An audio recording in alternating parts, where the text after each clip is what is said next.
C'était encore les ténèbres. Marie-Madeleine s'est levée de grand matin et la pierre a été enlevée et elle ne voit personne. Et puis arrive Simon-Pierre et l'autre disciple et à nouveau, il n'y a personne. Ce matin, le tombeau est vide. Le Christ est ressuscité, vivant. Nous sommes réunis pour être sanctifiés par Jésus, par le ressuscité, le Fils éternel d'un Dieu qui nous aime, et il n'est pas là. Nous sommes là à la messe, à travers cette projection, à travers Internet, rassemblés dans cette église, et le Christ n'est pas là. Il est vivant, il nous attend ailleurs.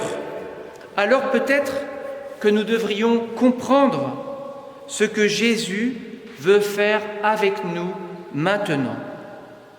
Nous nous sommes préparés, et cette épreuve du confinement nous a peut-être permis de nous préparer davantage à cette fête de Pâques. Mais il nous manque certaines choses. Notre cœur est peut-être plus lourd, comme Marie-Madeleine au matin de Pâques. D'abord, notre cœur est plus lourd car il est inquiet. Nous vivons l'expérience du deuil pour certains. Nous sommes inquiets aussi pour l'avenir des plus jeunes qui ne pourront pas vivre l'école comme il faudrait.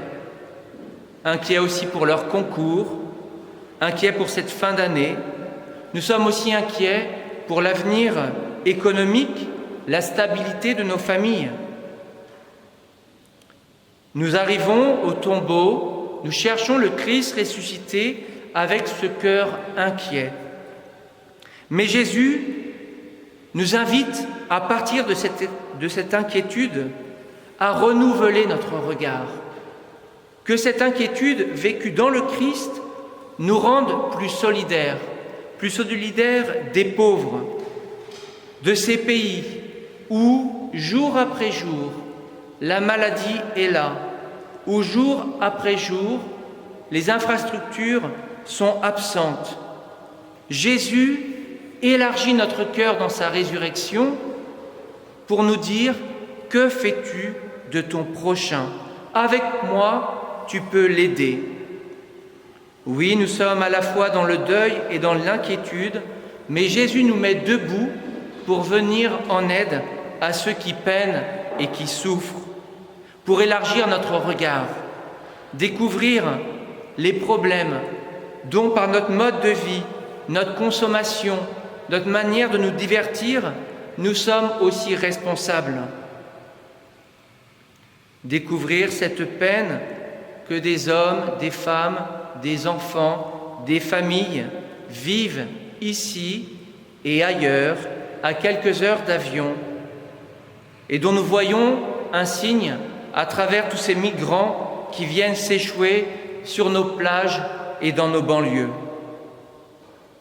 Notre cœur est aussi plus lourd, et c'est pour cela que nous avons besoin de Jésus, car nous n'avons pas vécu le pardon. Oui, le Seigneur nous aime, mais disons-le bien, nous n'avons pas vécu le sacrement de la réconciliation.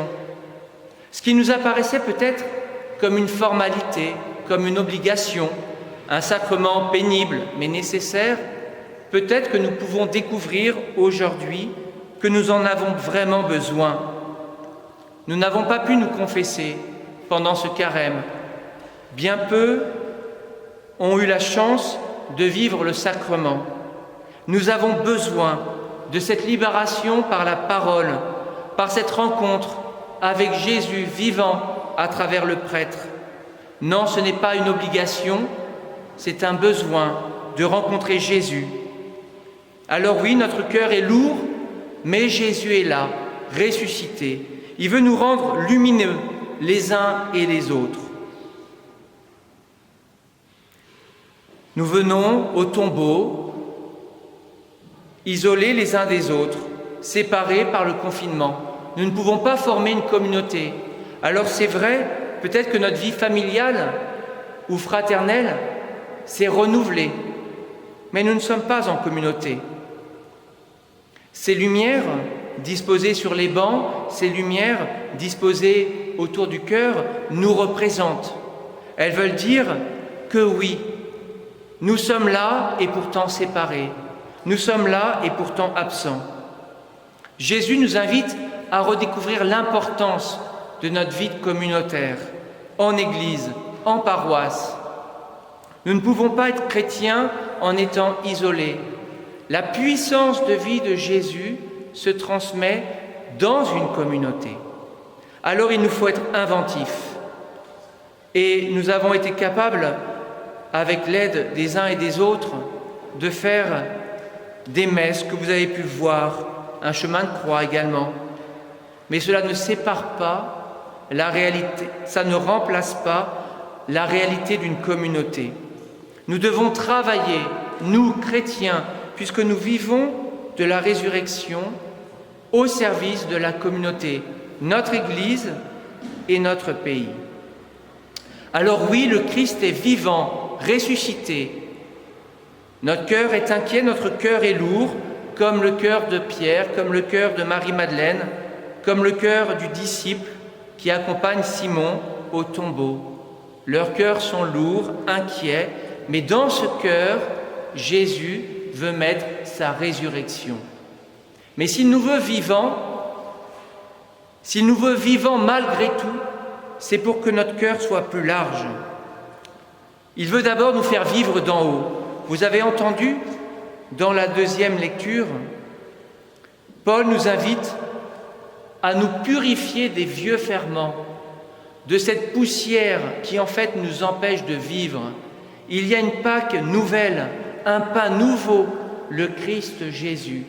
Est-ce que nous voulons être vivants véritablement ? Non pas seulement survivants, mais vivants de Dieu. Il nous faut vivre d'en haut, il nous faut aller à la source. Sentons cette vie qui est en nous et que Jésus veut déployer amplement. Nous sommes libérés, alors entrons dans cet élan de vie, de tout ce qui nous entrave, de ces nourritures terrestres qui nous ligotent, de ces bavardages, de cette méchanceté, de ces inquiétudes stériles, de ces remarques méchantes. Prenons avec Jésus la décision de vivre de manière nouvelle, en allant à l'essentiel.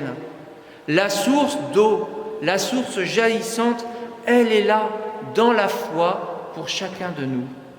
Alors vivons de sa parole, vivons de sa générosité. Il est là, présent au milieu de nous. Et s'il n'est pas visible dans cet évangile, c'est pour nous faire comprendre qu'il est déjà présent en nous.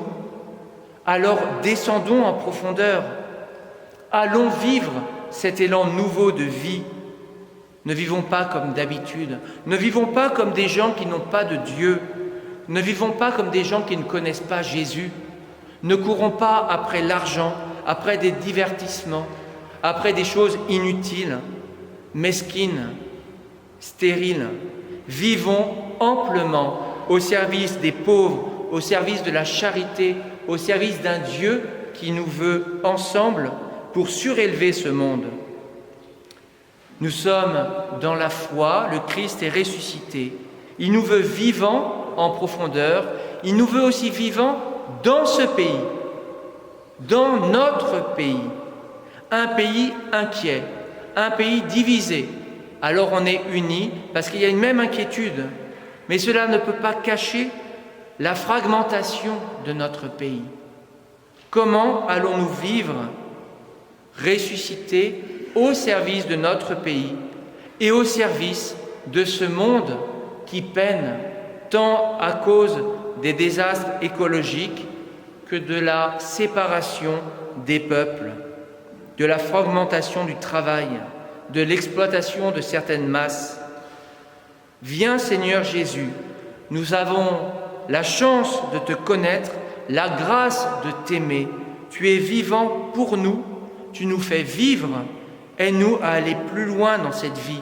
Tu veux nous sanctifier dans cette Eucharistie. Seigneur Jésus, louange à toi, nous te rendons grâce aujourd'hui. Tu nous as aimés jusqu'au bout, tu viens nous faire remonter de ces morts qui nous enchaînent. Louange à toi, Seigneur, tu es à nos côtés sur le chemin de notre vie. Aide-nous à la vivre pleinement. Amen.